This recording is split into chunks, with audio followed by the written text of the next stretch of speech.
And I promised y'all that I would do a follow-up video of trying to get the stitches out. Now, the stuff you see on there is peroxide, because we want a nice, fairly clean area.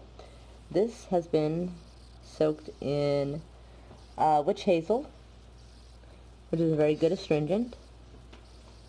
And so what we're going to do is we're going to see if we can carefully either untie this, and if we can't, clip it, which I have a pair of scissors soaking in that solution. Ooh, this one is definitely going to be a little bit of trouble because I think some of the skin tried to heal around it, because my skin heals kind of fast. So what we're going to have to do is I'm going to try to use part of my hand to hold the tool. So I've got to hook it in there, because sometimes you might not have anyone around to help you with stitches. Oh, wait, we might untie it. We might untie a part of it. We did. We got a knot undone. Look at that. Yep. And also, besides it being clean, the peroxide was also to help soften any scabbing that might be in the area, to make it, yep, we've got one more knot to undo, apparently. She's a triple knotted that, it would appear. It's very tricky to try to undo stitches. This is like my first attempt at it, because I got stitches before, but they were the dissolvable kind, so it wasn't so bad. This is some straight up fishing line, it seems. Yeah, this. Okay, so I'll put this down. And we're going to gently get under there. Well, we're going to certainly try. I probably need it more narrow. So.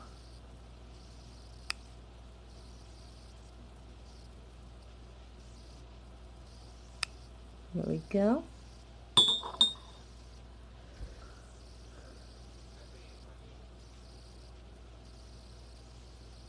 And there we go. We got a bit of the stitch out.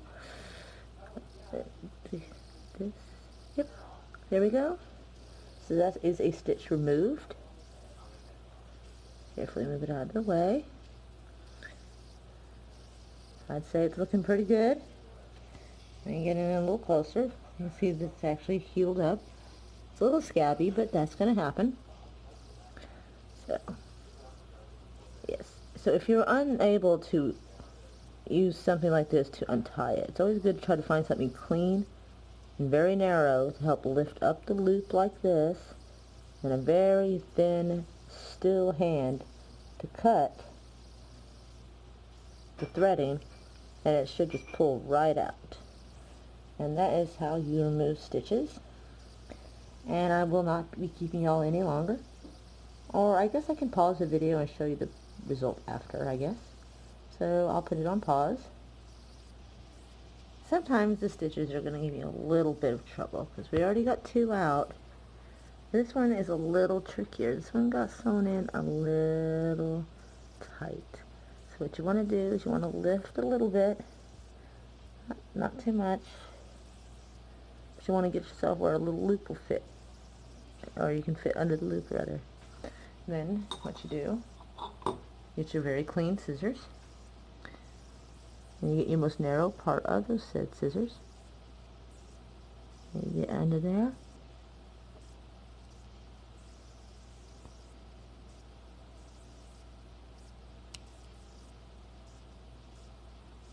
Well, she put them in there snug. There we go. That was starting to itch a little bit, I'm not gonna lie. Anyway, so what you do, you scoop that one away.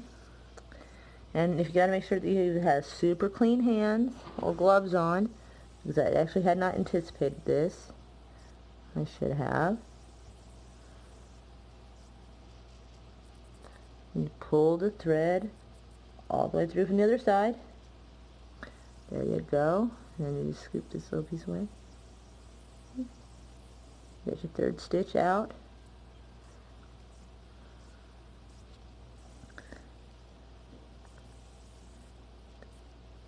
Notice those little pieces right there. There we go. So that's 3 stitches out. Everything's looking good. No bleeding. No signs of infection. It's a little red and irritated because, well, we're tampering with stitches. It happens. But everything looks like it's holding together. Alright. So now that we've got our stitches all out, a good thing to do is to check. And you will see that some spots might be a little more open and not as fully healed as the rest. So the best thing I suggest is if you can get your hands on some non-stick, you definitely don't want that stuff sticking, bandages, and a little bit of tape. What I'm going to do is give this a little spray with some peroxide.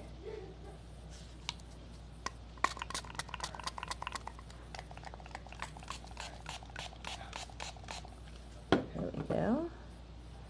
Place it across, forget where the camera's at, here we go. Alright, place it across the wound. Get yourself some tape.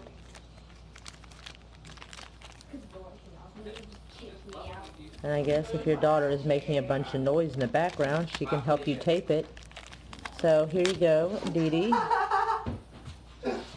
Okay, now that everybody has stopped giggling because I take the fun out of everything, you get yourself some tape.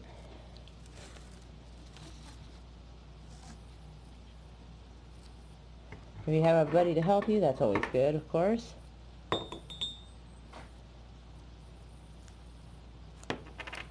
If not, you gotta learn to do the best that you can.